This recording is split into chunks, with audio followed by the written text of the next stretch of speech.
पाचगणीमध्ये अजूनही मतदान सुरू आहे। 5:30ला खरं तर ऑफिशियली मतदानाची वेळ संपलेली आहे, पण मतदानाची वेळ जरी संपली तरी त्यावेळेला बूथवरती जितके मतदार असतात त्या सगळ्यांना आतमध्ये घेतलं जातं आणि त्यांना मतदानाचा अधिकार मिळतो।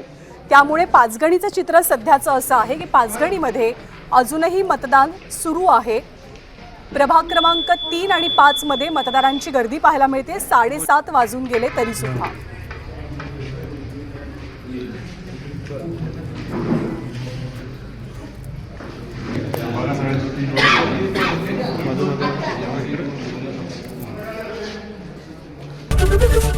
एबीपी माझा, उघडा डोळे बघा नीट।